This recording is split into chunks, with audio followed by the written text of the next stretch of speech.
Border czar Kamala Harris, meanwhile, is being slammed for tweeting this, quote, "The majority of domestic flights do not have accessible restrooms. This is absolutely unacceptable. Our administration will soon announce a solution to help end this inequity."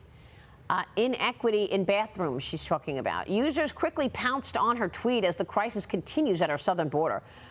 Dean Cain responding with, "Yeah, get on that, VP, forget the border."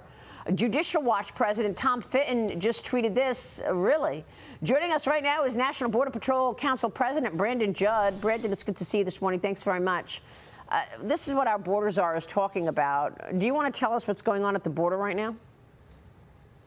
Well, this is the reason that we don't have a secure border. This is the reason that we can't get the resources. This is the reason that the cartels are making billions of dollars every single year. It's because this administration refuses to deal with what we're actually seeing. Let's actually talk about facts. When you look at the number of people in the United States that are dying of fentanyl overdose every single day, and this administration does nothing. When you look at the number of people that are crossing our borders illegally and dying in our deserts or in our rivers, and this administration is doing nothing. When you look at the criminal cartels and you look at their profit margins and how they've gone sky high since this administration has been in office, everything points to this administration does not care about law and order. They don't care about the American people. They don't care about the migrants that are crossing our borders illegally. They only care about the political rhetoric that they think is going to get them reelected and keep them in power. And that is disgusting for the American people. It's disgusting for all law enforcement, and it is disgusting to know that they really don't care about human life. Well, I mean, look, the Washington Post is telling a completely different story. Yesterday, the Washington Post said that the southern border is, quote, eerily quiet. This is what they wrote. After Title 42's end, reporters writing this: after 2 years of record crossings and crisis-level strains, the Biden administration appears to have better control over the southern border at any point since early 2021. FBI Director Christopher Wray seemed to have a different take on the border yesterday. Here's what he said in that judiciary hearing. Watch. Is the southern border secure? I think the southern border represents a massive security threat. Massive security threat, I believe, is how you see it as well, Brandon. But take on this Washington Post story that says everything's eerily quiet. And this is why most Americans can't stand the mainstream media. The mainstream media lies, and they're never fact-checked. So let's take a look at the actual facts. Jay Johnson, President Obama's Secretary of Homeland Security, he said that if we have 1,000 apprehensions per day, it's a very bad day. And back then, we were only seeing about 200 gotaways per day. Now we're at 3,000 to 4,000 apprehensions every single day and nearly 1,000 gotaways every single day. Then you look at the fentanyl. Then you look at the number of people that are crossing our borders illegally that are on the terrorist watch list. You look at the mistakes that are being made when we're releasing people into the United States that are on the terrorist watch list. Then let's take a look at ICE. Look at the number of people that have been released into the United States that are not showing up to their court appearances. Even this administration admits that a large number of the people that are released into the United States are not showing up to their court appearances. But the administration isn't willing to go out and find these individuals and remove them back to their countries. That's the magnet that draws so many people to cross our borders illegally. We are rewarding lawlessness in the United States. And when you reward lawlessness, you're going to have more people break the law. It is common sense, and that's what we're seeing playing out every single day. Yet the Washington Post is going to continue to lie to the American people because they know that that's what their subscribers want to hear. That's unbelievable. This is just stunning. I'm with Daniel Garza this morning. Daniel, you live in McAllen, Texas. That's right there at the border. What do you think the border looks like today? Well, it looks just as bad, but the question that I would pose to Brandon, we realized that what Title 42 gave us was immediate expulsion based on the emergency exemption because of COVID.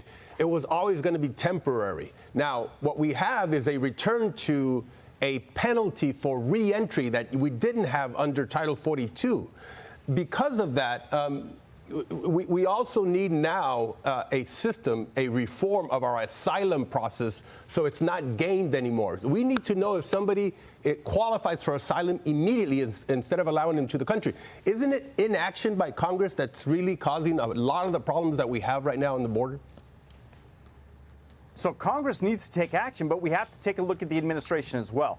We know that the administration has the authority to step in and use executive orders or policies to control illegal immigration if Congress doesn't act. Yes, we need Congress to step to the plate, but if they don't step to the plate, the administration has the authority to do it. We watched that under President Trump. President Trump got the border secure when Congress refused to act. We could do that under this administration as well, yet they don't have the political will to do it. There are simple solutions to everything that we see every single day on this on the border, yet the administration isn't acting. Yeah. I will tell you this. What we're seeing is we're seeing a trend to where Arizona is now getting flooded because Governor Greg Abbott, using his authorities, has done so well in the state of Texas. And so we're seeing the migration patterns switch. And that's always the ebbs and flows that we see. Wow. We don't have a governor in the state of Arizona that's willing to do the exact same thing. So you're not going to see a secure border in Arizona, and we're going to continue to see the chaos that exists, and it's going to happen in Arizona and in New Mexico. Well, I mean, initially I thought that it was the gotaways that are going to Tucson, going to Arizona. You're saying that now increasingly there's been a pivot, that people from all of these countries are deciding, let me enter through, let me go to Arizona instead of Texas, through Yes, Texas. that's exactly what we're seeing. When you see that Greg Abbott is continually looking at how many policies can we put in place. He appointed a border czar in his own state. Yeah. When you look at that, yes, you're going to see the cartels are always going to switch. They're always going to go to where can they make a profit? Where can they game the system? And right now, that is in Arizona. Yeah, and real quick on this apprehension of all of these Chinese nationals, we're seeing the numbers of Chinese nationals apprehensions up 1,300% year over year. We talk so much about communist China and their goals to overtake the United States as the #1 superpower. What are you seeing when you're apprehending Chinese nationals? Gordon Chang told us that they are largely military-age men. Yeah, when you look at what Christopher Wray just said, it is absolutely true that it is dangerous what's going on the border today. It's not just the people that we're apprehending on the terrorist watch list, but you have to look at the countries that these people are coming from. When they're coming from countries that want to do us harm, when they're coming from China, Uzbekistan, Afghanistan, Eritrea, when they're coming from all of these countries that want to do us harm, and you look at the demographics of these people, the ages, whether they're male, female, whether they're family groups. When you look at all of that, it is very scary, especially when you look at China and you look at what's coming in. Incredible. We know that China does not like the United States. We know that they want to do us harm, and now we're seeing this exponential increase in single adults that are males that are of, like what you said, military age. That is very scary. We're going to feel the effects someday. It's just unfortunate it's going to be kicked down the road. Yeah, we just don't know what the intentions are. Brandon, it's good to see you. Thanks very much. Brandon Judd joining us. Thanks for your leadership down there at the border.